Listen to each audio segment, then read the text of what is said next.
Bonjour à tous et bonne année. Voici les résultats du sondage que vous attendiez sur les origines Disney que nous avons réalisé avec Mayolek. Salut à tous et bienvenue pour les nouveaux résultats du sondage. Avant de commencer, j'aimerais bien préciser deux, trois petites choses parce que il y a quelques personnes qui ont un peu déploré le fait qu'il manquait certains personnages. Et bon, il y a plusieurs catégories que j'ai envisagées, qu'on a envisagées, moi et Hugo maintenant, pour essayer de regrouper le plus de persos Disney possible. C'est le truc qu'on a fait. Sachant qu'il en manquera, mais normalement, c'est des persos qui manquera. Il y a peu de chances qu'ils soient dans les top 10 de liste ou quoi que ce soit. Ça serait très étonnant. Mais voilà, on essaie de faire au mieux. Et donc, quand on a fait la liste des héros et héroïnes, on s'est dit, est-ce qu'on va compter des amoureux à part ou pas? Amoureux, amoureuses, hein, sachant que ça va plutôt être des amoureuses, je vous le dis tout de suite. J'ai déjà quasiment fait la liste là. Mais à ce niveau-là, on s'est dit, est-ce qu'on les compte ou pas, les amoureux, amoureuses? Et on s'est dit, non, ça fait déjà beaucoup de monde, on va faire une liste à part pour ça. Et donc, il y a certains personnages féminins et un peu masculins qui, pour moi, tombaient plus dans la catégorie amoureuse du héros ou amoureux de l'héroïne, plutôt que catégorie co-héros ou quoi que ce soit. Et c'est très, ça va être un peu subjectif de décider ça parce que je vous cache pas qu'il y a certains personnages comme Megara et Jasmine où j'ai pas mal hésité. Je vous cache pas, j'ai pas mal hésité. Est-ce que je les compte en tant qu'héroïne ou est-ce que je les compte en tant qu'amoureuse? Et j'ai fini par me décider parce que tout tourne autour du type avec qui elles sortent. Voilà, Jasmine, au début, elle essaye de trouver la liberté, mais en fin de compte, c'est la seule chose qui va compter pour elle, ce sera Aladdin, en fait. Hein. À la fin, c'est seulement Aladdin. Quant à Megara, oui, tout tourne autour de Hercule pour elle. Et, et il manque un tout petit peu d'importance par rapport au héros principal pour vraiment être considérés comme des héroïnes pour moi. Voilà. Mais c'était vraiment de justesse, celle-là. Hein. Après, il y a aussi certaines personnes que j'ai un peu forcées en tant qu'héroïne parce que j'ai le sentiment que sinon, je les aurais pas vraiment considérées dans d'autres listes. J'essaye vraiment de faire, de penser à certains personnages qui entreront dans aucune autre liste et j'essaye un peu de forcer certains d'entre eux. Anastasie, par exemple. Je la voyais pas dans beaucoup d'autres endroits et c'est techniquement l'héroïne de son segment dans Cendrillon 2 et elle est peut-être un peu moins importante que Cendrillon mais elle est quand même plus mise en avant, elle a un petit côté héroïne elle aussi dans cette histoire là donc c'est pour ça que je l'ai comptée en tant qu'héroïne, Anastasie. Mais ouais, c'était un peu difficile à caser. Par contre, juste un truc, j'espère que on sera bien d'accord, Nala n'est pas une héroïne. Elle est beaucoup trop mise en arrière par rapport à Simba. Elle a pas beaucoup l'occasion de briller dans ce film. Malgré le fait qu'elle est censée se débrouiller mieux que lui au combat, puisqu'elle le bat toujours. Mais ouais, Nala n'est pas une héroïne. C'est clair, elle est clairement définie en tant qu'amoureuse de Simba. Et c'est tout. Là, et elle a vraiment pas assez d'importance pour être considérée comme héroïne. Voilà, c'est pour ça que j'ai pas compté, c'est pas parce que j'ai pas envie de voir c'est pas parce que j'ai pas envie de voir un personnage du Roi Lion dans le top 10. D'ailleurs, honnêtement, étant donné que je l'ai comptée comme amoureuse, je vais surtout craindre qu'elle tombe dans le top 10 des meilleurs amoureux amoureuses Disney. Donc ça va être ouais, hein, je sens que ça risque très fortement de tomber ça. Je pense que ça a même plus de chances de tomber que si je l'avais mis dans la liste des héroïnes. Je vais commencer sans plus tarder par vous donner mon top 10 comme habituellement. Et à la 10e place, Dieu que j'ai honte, j'ai mis Maggie. Alors je vous explique, j'ai eu beaucoup de mal, vraiment beaucoup de mal à classer au-delà de la 9e place. C'était compliqué, ouais. À la 9e place, Eve. À la 8e place, j'ai mis Boo de Monstres et compagnie. À la 7e place, Blanche-Neige. 6e place, j'ai mis Kiara. Kiara que je préfère à Simba dans le Roi Lion 1. À la 5e place, j'ai pris Alice. À la 4e place, Mulan. À la 3e place, j'ai choisi Lilo de Lilo et Stitch. À la 2e place, Lady de la Belle et le Clochard. Et à la 1re place, Esmeralda. Mes choix personnels très rapidement. J'ai fait mon top 2 assez vite parce que voilà, mon top 2 était évident, c'était Belle et Alice. Je dis pas dans quel ordre, hein, vous le verrez bien. Et le reste, le top 20, c'était vraiment en ric-rac dans un mouchoir de poche. Donc vraiment, c'est décidé à trois fois rien. Il y a des fois, je suis même pas sûr, quoi. Il y a beaucoup d'ex-aequo et j'ai fini par décider par rapport à mon avis, qu'est-ce qui mériterait d'avoir un peu plus de voix par rapport au fait que d'autres personnes voteront plus pour tel ou tel personnage. Voilà le principe, quoi. Je sais, c'est un peu ça. Donc ouais, c'est assez difficile, il y a beaucoup de bonnes héroïnes. Ce qui est très intéressant, ce qu'on peut noter aussi dans cette liste, c'est que il y a moins d'héroïnes que de héros quand on fait le total. Et mais dernièrement, il y a un peu plus d'héroïnes que de héros qui émergent. Voilà, si vous faites le total des héroïnes et des héros des 15 dernières années, dans les films Disney, il y a un peu plus d'héroïnes que de héros, et j'ai l'impression qu'ils font ça un petit peu pour compenser le fait que avant c'était quasiment que des héros. Enfin bref, on la main pour notre top 46, et on commence en bonne dernière avec Madeleine, où je trouve dur avec Madeleine. Elle mérite pas cette place. Elle est pas géniale, je comprends qu'elle soit pas appréciée, mais elle mérite pas cette place pour moi. Simplement parce qu'on n'aime pas le film, on va dire que tout est nul là-dedans, et que qu'est-ce que c'est le pire qu'il y a. Madeleine, sans être sensationnelle, est sympatoche en soi, et je trouve qu'elle mériterait d'être un petit peu mieux placée que ça. Les trois fées, je suis déçu là aussi. Pour moi, ce sont les vraies héroïnes de La Belle au Bois dormant, pas Aurore. Mais elles sont mal placées. J'imagine que c'est leur chamaillerie qui peuvent être un peu saoulantes. Ouais, je sais pas, mais je sais pas, comparé au film Maléfique. Ouais, alors là, c'est du Molière, leur chamaillerie, vraiment, hein. Waouh, donc ouais, un nouveau mériterait pas d'être aussi mal placé. Puis après, on a notre trio de la ferme se rebelle, Grace, Calloway et Maggie. Non pas que j'aime particulièrement le film, que j'ai vu une fois et ça m'a suffi amplement, mais je l'ai choisi à la 10e place tout simplement parce que dans son style, dans son humour, même si c'est pas un humour qui me parle forcément, je la trouve efficace dans ce qu'elle fait. Je comprends qu'elle soit mal placée parce que on n'aime pas le film. Je trouve qu'il y a quand même, en termes de personnalité, elles sont sympathiques, mis à part. Mais c'est vrai que toutes les trois ensemble, ça se mélange pas bien, quoi. Leurs interactions sont fades et un peu forcées, et pas sensationnelles. Mais en termes de personnalité en soi, ça passe bien. Voilà, aucune n'est détestable pour moi en termes de personnalité en soi. Après, on a Nita de Frères des Ours 2. J'en ai pas gardé un grand souvenir. Je sais juste qu'elle avait une belle voix chantée. Mais sinon, je peux pas marquer plus que ça. Ensuite, on a Anastasie. Donc, ouais, je peux comprendre qu'elle soit pas si bien placée. Elle était un peu vue comme méchante. Et puis, bon, Cendrillon 2 et Cendrillon 3 sont pas vus comme des grands films. Je trouve que son arc dans Cendrillon 3 est très sympathique et très touchant. Et honnêtement, c'était sans doute le perso le plus buvable de Cendrillon 2. Donc, ouais, un peu. Ouais, j'aurais mis un peu plus haut personnellement. Mélodie de la petite sirène 2. Ouais, c'est un peu une Ariel Peace. Je peux comprendre ça. Je peux comprendre que ça n'avait pas beaucoup parlé. Personnellement, je le trouve sympathique quand même. Et ouais, après, honnêtement, il n'y a pas beaucoup de personnages que je n'aime pas là-dedans. Donc ouais, c'est vrai qu'il y a des choix à faire. Il y en a qui empathisent par rapport à d'autres. Mais. Ouais, il y a des personnages que j'aime un peu moins bien que ça, qui méritent un peu plus d'être dans les derniers. Ensuite, Clochette. À nouveau, j'imagine que c'est par rapport à son rôle dans Peter Pan qu'elle vous déplaît. Je trouve que dans les films Clochette, elle passe bien. Elle a son caractère trempé qui porte pas mal les films, enfin une bonne partie des films. Elle ne dérange pas, vraiment, elle est pas mal. Jen de Peter Pan 2. Tiens, puisqu'on est avec ça, ouais, j'aime beaucoup le personnage. Honnêtement, je l'ai mis dans mon top 10. Voilà, j'aime beaucoup le personnage, mais je peux comprendre qu'il vous déplaise pas parce que l'histoire la gère mal et a tendance à lui rejeter la faute par rapport à ce qu'elle est, alors que non. Mais n'empêche que c'est l'histoire que je blâme, pas le personnage. Le personnage, j'apprécie énormément ce qu'ils font autour d'elle, elle me touche beaucoup. Donc, ouais, non, j'ai pas mis aussi bas, clairement pas. Peur, non, tristesse, ouh, je m'excuse à nouveau pour ça, je déteste. Vous savez, on fait tous ce genre d'erreur, ce genre d'erreur basique, bébête, quand on se relit, on se dit, mais bordel, pourquoi j'ai fait ça? Je suis complètement con, et ouais, quand ça arrive, on est toujours, ah.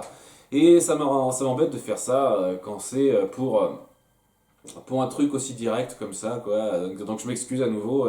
Elle aurait peut-être eu un meilleur rôle, sans doute, une meilleure place si j'avais pas mal écrit son nom, mais n'empêche, j'ai le sentiment elle aurait pas atteint le top 20 vu que Joie n'est pas, même pas dans le top 20 et que Riley est juste après. Ah, vous savez, bah dis donc, pour des gens qui arrêtent pas de dire qu'ils ont été super touchés par sa scène de fin où elle pleure auprès de ses parents, je trouve que vous l'avez pas super bien placé, Riley. Je m'attendais pas à ça, quoi. Je m'attendais vraiment pas à ça. Je m'attendais à ce que les personnages de Vice Versa soient mieux placés que ça. Vraiment mieux placés que ça. On a ensuite Mitten de Volt. Première ex aequo, au passage, hein, Mitten et Dory qui sont là. Dory est intéressante, mais à nouveau, on insiste tellement sur le fait que elle est extraordinaire et tout, qu'à un moment donné, ça me saoule un petit peu dans son film. C'est dommage. Parce que voilà, en termes de personnalité, elle est très sympathique, très drôle. Mitten, oui, comme je dis, c'est le personnage du film que j'arrive vraiment à apprécier. Les autres, soit ils sont... Soit, soit ils sont même un petit peu agaçants. Pas des masses. Je ne cache pas qu'il n'y a aucun personnage qui est vraiment irritant là, mais ouais, il n'y a aucun personnage que je trouve sensationnel. Et donc, ouais, Mitten, je l'ai mis dans ces eaux-là quand même, parce que, ouais, comme je dis, il y a énormément de personnages et je ne vous cache pas que ouais, c'est très difficile. Il y a beaucoup de gens qui disent que c'est un sondage très difficile, c'est très difficile. C'est pour ça qu'il y a beaucoup de place, honnêtement, je peux les comprendre parce que avec tout ce qu'il y a à côté. Aurore, je comprends pas pourquoi elle est si bien placée.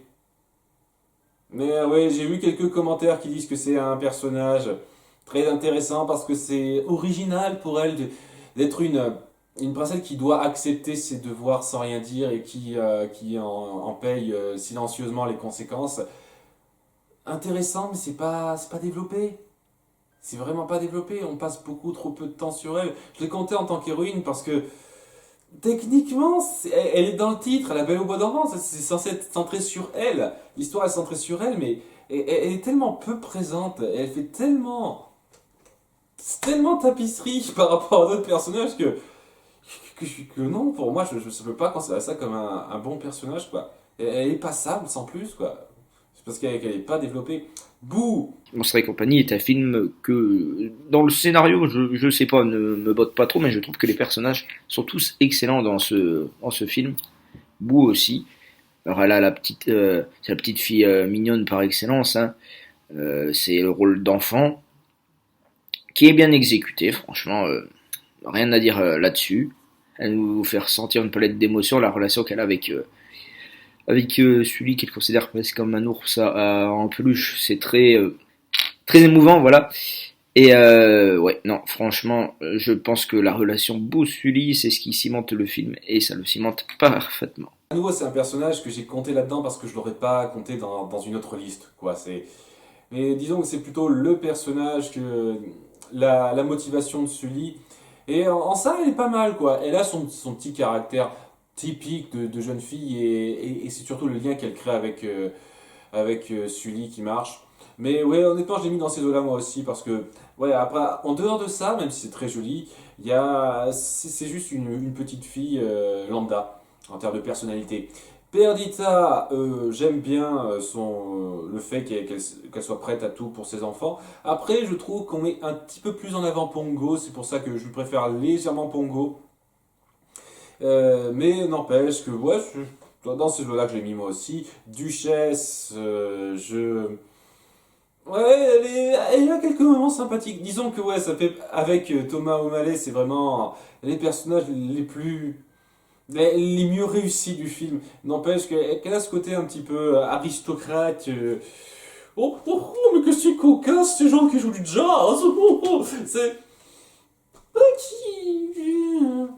Ouais, je trouve pas ça sensationnel. Quoi. Elle passe correctement, c'est pas un mauvais personnage, voilà, mais c'est pas sensationnel. Reine Elinor, dans un sens, je suis content qu'elle soit placée aussi haut parce que moi je l'ai mieux placée que ça, mais je m'attendais clairement à ce qu'elle soit balancée comme personnage sans intérêt par rapport à Mérida. Et c'est un peu le cas, oui, Mérida est beaucoup plus haut. Elle ne le mérite pas parce que pour moi Elinor est bien plus intéressant que Mérida, mais à nouveau, j'aurai l'occasion de voir ça, j'arrête pas de dire ça depuis quelques temps. J'aurai l'occasion d'expliquer ce que je pense de Mérida dans Rebelle. Et Enfin bon, on verra bien, hein, mais voilà, je trouve que la reine Elinor est très intéressante dans le fait que elle essaye vraiment de s'attacher à ces traditions parce que pour elle c'est important. Si on ne s'attache pas aux traditions, ça veut dire que le pays, l'équilibre du pays, les forces qui suivent tout le monde risquent de s'émietter, de tomber en miettes. Et pour elle c'est important. Et je trouve que c'est un personnage 100 fois mieux réussi dans le genre tradition familiale à respecter, beaucoup plus noble que la grand-mère de Miguel dans Coco. La grand-mère de Miguel dans Coco, c'est juste une putain de caricature débile. Là, à la reine Elinor, il y a une vraie explication, on se plonge vraiment de façon sérieuse et intéressante dans pourquoi elle tient à ce que les traditions familiales soient respectées. Et donc, ouais, je la trouve assez touchante sur pas mal de points. Et ouais, j'aurais mis plus haut. Je suis déçu que ce soit pas dans le top 20. Ouais, j'adore ce personnage. Je l'ai mis dans mon top 5 sans problème. Et ouais, quoi, frère, j'aime vraiment sa joie de vivre. Le fait qu'elle essaye de tout faire en pensant faire le bien pour Riley. Ce qu'elle veut, c'est la préserver en fait. Et, et toute l'énergie qu'elle y met, c'est à la fois amusant et touchant.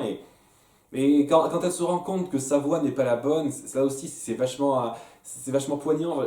Je trouve que ce personnage est vachement réussi et je suis vraiment déçu qu'il soit que 25e. Vraiment déçu. Blanche-Neige. Pour une première héroïne, même si elle a une personnalité un peu creuse, c'est vrai, je trouve quand même que c'est bien. Je vais le dire, ouais, ça va revenir plusieurs fois dans mes explications. Je trouve que c'est bien exécuté. Euh, elle correspond parfaitement au rôle que veut lui donner l'histoire. Elle le fait sans qu'il y ait rien à redire. Je dis pas que ça soit particulièrement transcendant, hein, mais il y a rien à redire, à mon sens. Elle est sympathique en soi, elle est pas mauvaise et elle s'incruste correctement dans l'histoire, mais cruche quoi. Cruche, pas profonde. Il y a aucune profondeur chez elle. Et pour un premier personnage de héros de l'époque, c'est bien, mais maintenant, quand tu compares ça avec énormément de personnalités Disney haut en couleur, vraiment approfondies, je ne mérite pas d'être dans le top 30 pour moi. Jessie de Toy Story 2 et 3, à nouveau, ça commence. C'est ça le problème avec ce personnage, elle commence en étant irritante. C'est une fois qu'on connaît ses origines, ce qu'elle a vécu, qu'elle devient vraiment attachante. Et dans le dans le deuxième, dans le troisième film, elle arrive à être vraiment attachante à ce niveau-là. Je la trouve aussi très, très touchante dans le court-métrage. Je sais plus comment ça s'appelle, mais il y a un court-métrage centré sur elle où elle brille vraiment et on joue un petit peu sur son passé c'était très bien foutu aussi. Très bon personnage, mériterait d'être dans le top 20, mais bon. Wendy de Peter Pan.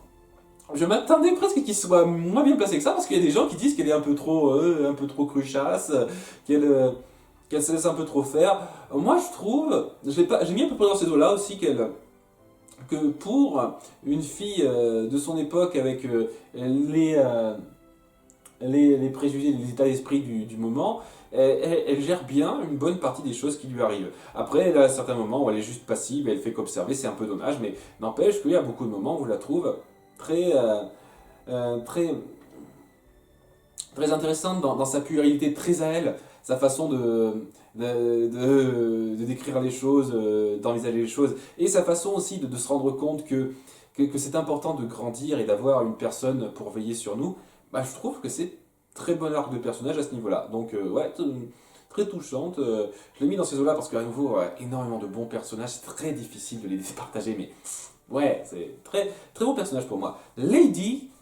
J'ai réfléchi, j'ai essayé de trouver des arguments pour vous le dire, je ne sais pas, c'est juste que j'adore ce personnage-là. Franchement, c'est vraiment une deuxième place que j'ai choisie subjectivement. Ouais, je trouve que la relation de la romance avec le clochard est très bien amenée. Je préfère Lady, mais franchement là pour le coup, Je m'excuse, je ne saurais vraiment pas dire pourquoi. Je m'attendais pas à ce que ce soit aussi bien placé. Personnellement, ouais, j'ai pas mis dans le top 30. Elle est sympathique. Comme je dis, il y a très peu de mauvais personnages là-dedans. Il doit y avoir trois quatre personnages qui méritent vraiment dans cette liste. Et les autres, c'est soit ils sont corrects sans plus, soit je les aime vraiment. Mais n'empêche que si Lady, je la trouve sympathique à certains moments, une bonne partie du temps, elle fait que suivre. Elle suit ce qui se passe, elle dit qu'est-ce qui se passe. Je suis le mouvement. Vanellope, bon, c'est déjà sympa de voir qu'elle est dans le top 20. J'aime beaucoup son énergie, son peps. Ça tourmente ce qu'elle veut faire. C'est très touchant par moment. Et, bon personnage. Cendrillon, j'aime beaucoup Cendrillon, mais rondement par rapport à son rôle dans le troisième film. Sachant que dans le premier film aussi, elle était bien. Hein, j'aimais beaucoup ça.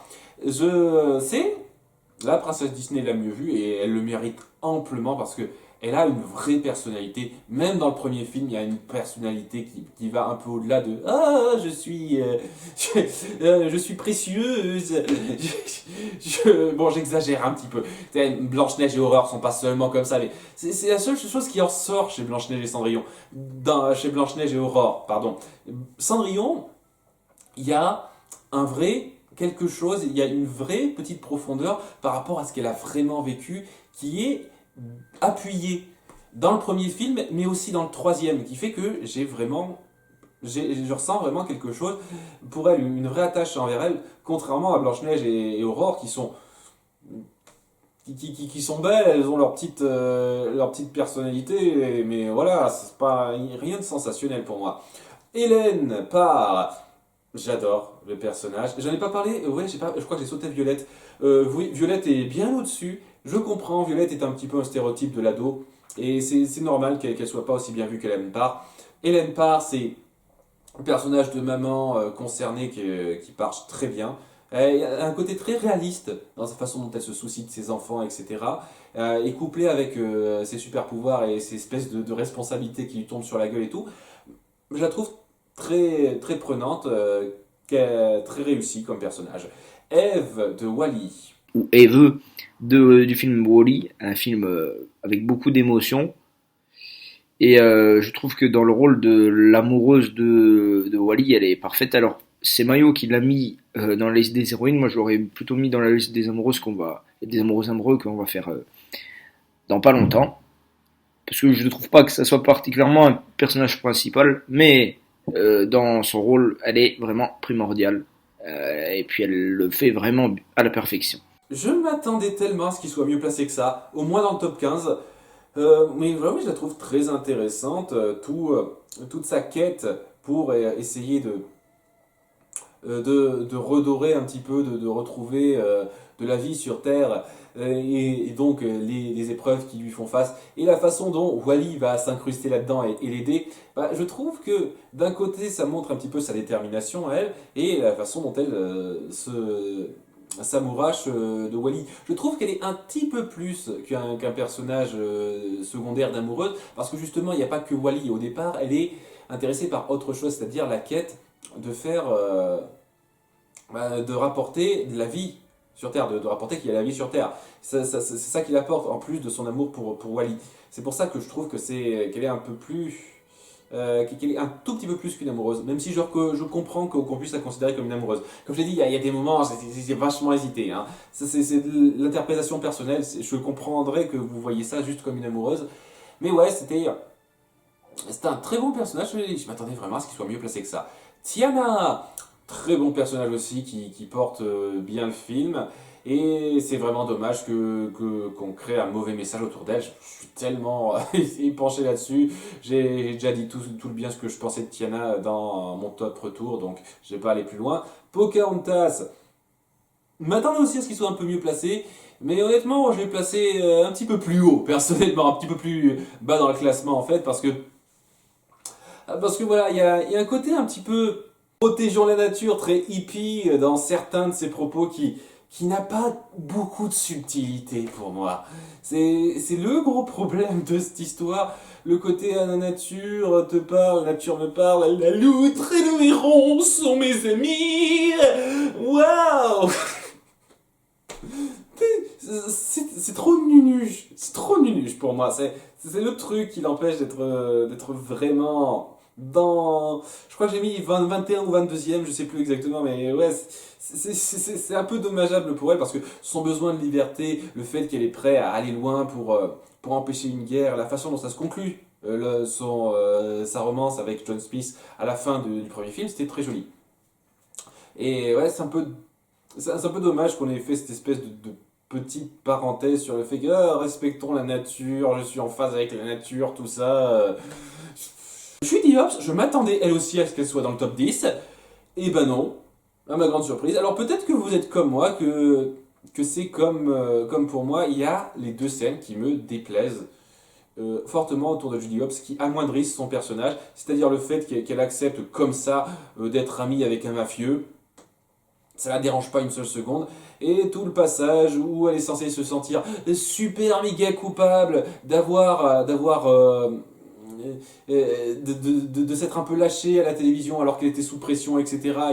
Et c'est elle qui devrait s'en vouloir à mort, à mort, à mort et tout. Elle doit faire des putains d'excuses larmoyantes et tout et tout. C'est gonflant quoi, et ça c'est pas en faveur du personnage. Mais ces deux scènes mises à part, sa personnalité est très bonne, elle est très touchante, très drôle par moments. Comme je dis, la dynamique entre elle et Nick, je vais arriver à trouver son nom, est très bonne.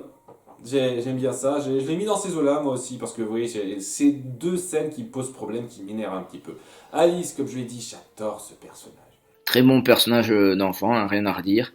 Euh, Elle me fait un peu penser à Pinocchio hein, dans les péripéties, et même un peu dans la personnalité espiègle et tout, même si elle a été quand même moins naïve.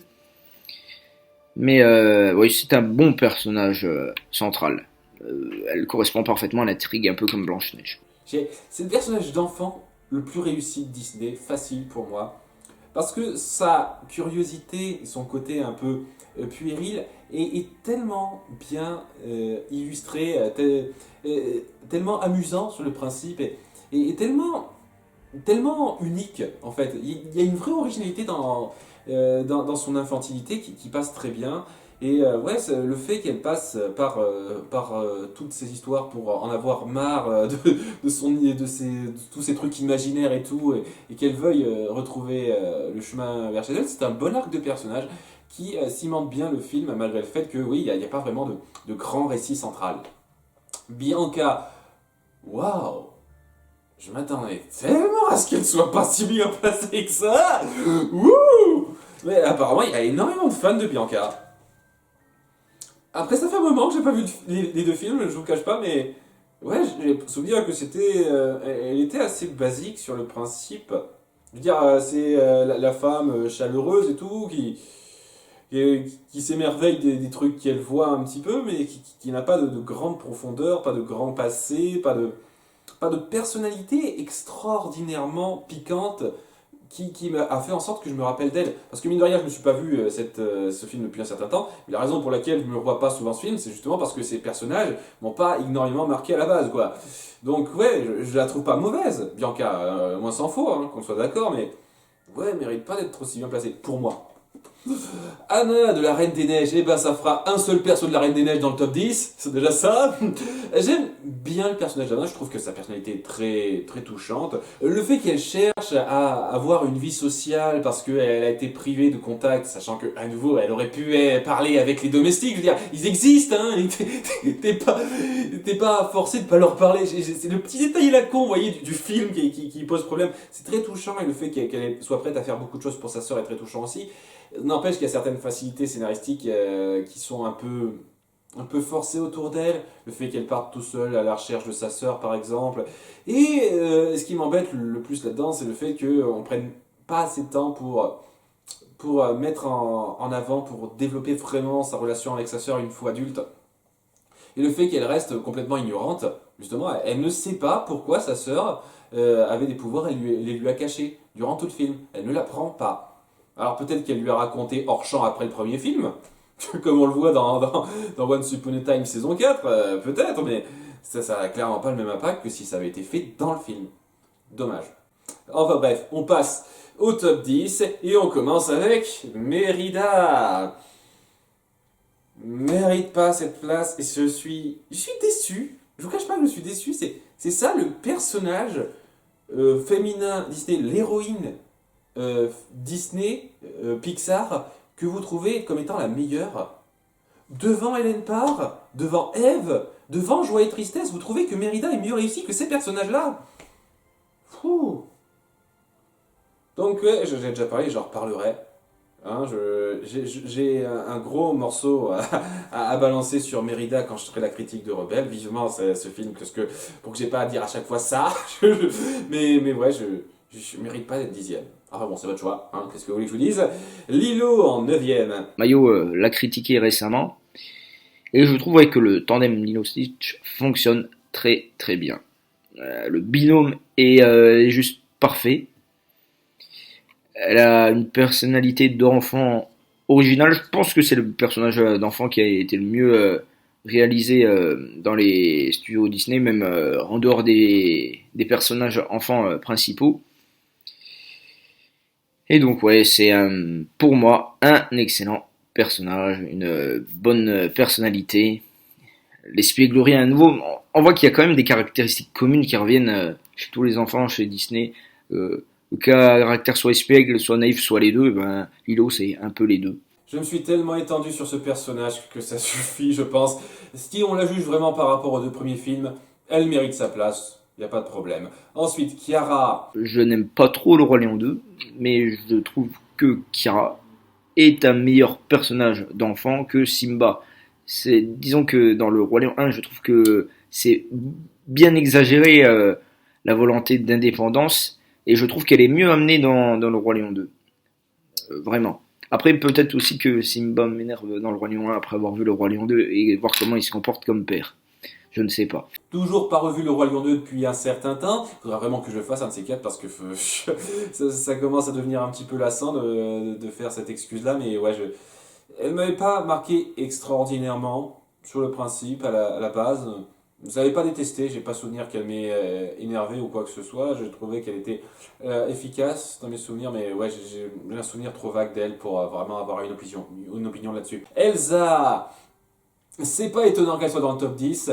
Je comprends qu'elle soit numéro 7 parce qu'il y a beaucoup de gens qui doivent en avoir marre qu'on parle sans arrêt d'Elsa. Et elle mérite pas d'aller plus loin que 7ème place. Honnêtement, voilà, je suis content qu'elle soit pas dans le top 5 parce qu'elle est très intéressante. J'aime beaucoup le fait que. J'aime beaucoup le principe de son arc. Le fait elle ait peur de ses pouvoirs, vraiment, et qu'elle soit confinée et tout, et que au moment où tout se relâche, elle se dit merde et tout. Mais en s'étant relâchée, elle a apporté le malheur et ça lui revient à la gueule, son espèce d'insécurité, et le fait qu'elle puisse pas contrôler tout ça. Et c'est une personne qui est vraiment en manque de contrôle dans sa vie et qui lorsqu'elle pense l'avoir, elle est super contente, et lorsqu'elle ne l'a plus, elle ne l'a plus, et ça lui revient en pleine gueule. C'est très touchant de la part du personnage. J'aime beaucoup ça. Après, ça va trop vite. Ça va trop vite et il y a des choses qui auraient mérité d'être beaucoup plus développées si on avait viré Christophe. Ensuite, Vaiana, elle porte bien le film. Après, je trouve qu'il y a d'autres héroïnes qui ont fait les mêmes choses qu'elle. J'en ai déjà parlé, Pocahontas et Mulan en premier. Et je trouve que Pocahontas et Mulan portent mieux, ont un petit peu mieux représenté l'état d'esprit que représente Vaiana elle-même. Donc pas un mauvais personnage, porte bien le film, mais mériterait pas d'être dans le top 10 personnellement. Ensuite, Ariel, pas étonnant, je m'attendais presque à ce que ce soit un peu comme Elsa, qu'il y ait un peu de personnes qui la mettent un peu plus bas que ça, mais ouais, je l'ai pas mise aussi haut parce que, oui, il y a le message autour d'Ariel sur le fait que, en essayant de suivre un peu ses désirs à elle, et sans trop penser aux conséquences, ça a amené le bordel, et à cause de ça, elle est récompensée à la fin sans contrepartie ou quoi que ce soit, ouais, ça envoie un message un peu discutable, je suis d'accord avec ça. En dehors de ça, j'aime sa personnalité, sa joie, sa curiosité. En termes, tout son arc est très touchant et ouais, je pense, une des premières héroïnes, si ce n'est la première héroïne, qui se lance vraiment dans l'aventure, qui essaye vraiment de foncer et de pas exister juste pour avoir un mec, en fait. Même si c'est ce qui lui vient ensuite, même si c'est la partie la plus importante, c'est pas seulement avoir un mec qui la pousse. Voilà, c'est ça qui est intéressant.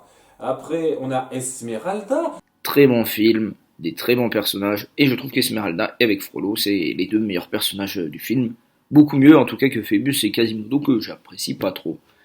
Voilà, la personnalité séductrice, mais dans la séduction, mais pas forcément toujours volontaire d'Esmeralda.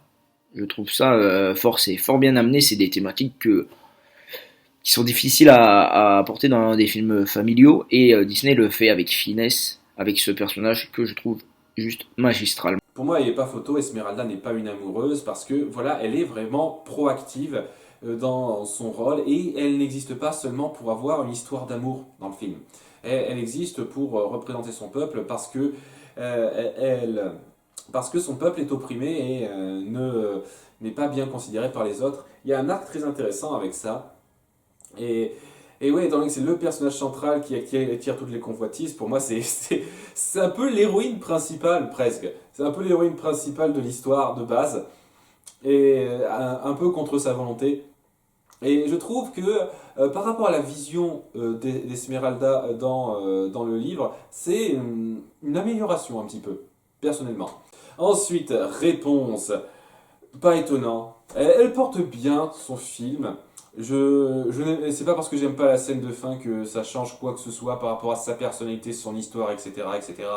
Je comprends aisément qu'elle soit si bien placée. J'aime beaucoup ce personnage. Je vous comprends 100% là-dessus. Belle! Excellent modèle. Pour moi, c'est un excellent modèle avec sa personnalité qui n'a pas besoin d'en faire des caisses pour se démarquer des autres. Elle a juste sa personnalité, elle s'y tient. Et on montre même un truc que j'aime beaucoup dans le film animé. Je sais pas s'il le montre dans le film live action, je l'ai pas vu, comme je l'ai dit. J'ai juste vu quelques extraits. Mais les quelques extraits, ça essaye d'appuyer de façon complètement brute de décoffrage le fait que c'est une femme progressiste qui veut faire avancer la société. C'est pas, ça nous est pas martelé dans le film. Et c'est quelqu'un qui aime lire, c'est quelqu'un qui aime s'instruire, qui n'a pas les mêmes occupations que les habitants, et qui essaye de ne pas, qui essaye vraiment le plus possible de ne pas s'en faire des habitants elle-même. N'empêche que elle est un peu touchée par ça, parce que il y a les mœurs de l'époque, et il y a un petit passage que j'aime bien par rapport à ça, c'est quand elle demande à son père, est-ce que tu me trouves bizarre? Parce que voilà, elle a mini considération, mini appréhension par rapport au fait qu'elle n'arrive pas bien à s'intégrer. Après, c'est juste une mini appréhension, elle veut rester fidèle à elle-même, et c'est ça que j'aime beaucoup. C'est ça qui amènera la bête à aimer, à créer une vraie connexion entre ces deux-là, et Belle qui apprendra à voir au-delà du physique par la personnalité, parce que elle ne réfléchit pas comme les gens de l'époque sur les apparences et tout. C'est du début à la fin, ce n'est jamais martelé ça. Ce que je viens de vous dire, à aucun moment je n'ai l'impression, une seule seconde, que c'est martelé dans le film, mais dès lors qu'on s'y penche un petit peu, c'est complètement l'impression que ça nous donne, sans que ça soit forcé, sans que ce soit mal fait. C'est très très bien amené, et c'est ce qui fait que j'adore ce personnage. Excellent personnage. Et pour terminer, grande surprise. Choix que je comprends totalement. Il lui manque peut-être juste voilà un petit peu d'humour pour que ça soit le personnage parfait, parce que sinon oui, elle a de l'émotion, il y a de l'émotion autour d'elle. C'est une femme battante, elle a une personnalité affirmée. Je trouve que c'est un très très bon personnage central pour le film Mulan, qui est l'un de mes films Disney préférés, mon film Disney préféré d'ailleurs. Pas étonnant, j'en ai déjà parlé, je trouve que elle a une personnalité qui se démarque assez bien pour ne pas donner l'impression que ce film veut nous marteler son message girl power en tête, alors que la situation est tellement évidente sur ce point de vue-là, ce qui fait qu'il est très réussi à ce niveau-là. Après, je vous cache pas que, en termes de personnalité tout court, il y a certaines héroïnes Disney qui sont mieux réussies que ça pour moi. Et elles appuient peut-être pas de façon aussi évidente, de façon aussi voyante le message Girl Power, mais et c'est peut-être pour ça qu'elles sont moins bien vues que Mulan. Et aussi peut-être parce que Mulan est vraiment héroïne, elle partage vraiment pas la vedette. Parce qu'avant, même Ariel, malgré le fait que pour moi elle soit le centre d'intérêt, et que Eric soit vraiment là, surtout pour être son amoureux, elle partage pas la vedette dans la résolution de fin. C'est pas elle qui domine tout. À la fin, ça doit être Eric, le mec qui doit sauver la situation. Et avant Mulan, il y avait personne réellement, aucun personnage féminin Disney qui était vraiment le héros central qui règle tout à la fin. Il y avait toujours un mec, soit pour l'épeauder, soit pour vraiment gérer le coup de fin ou un truc comme ça. Et c'est très intéressant, je pense, de la part de Mulan, parce qu'il y a un côté très symbolique de la part de sa part, qui a amené, je pense, le nouveau genre d'héroïne qu'on a eu, notamment avec Mérida qui est bien placée, etc. Où vraiment on a cette femme forte et indépendante qui arrive à se débrouiller toute seule, vraiment du début à la fin. Et par rapport à cette symbolique-là, je comprends qu'elle soit bien placée, aussi bien placée et numéro 1. Mais voilà, en termes de personnalité, il y a certaines autres héroïnes Disney que je préfère.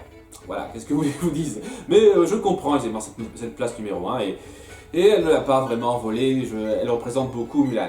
Quel homme! Enfin, presque. À très bientôt, au mois de février, pour un nouveau sondage.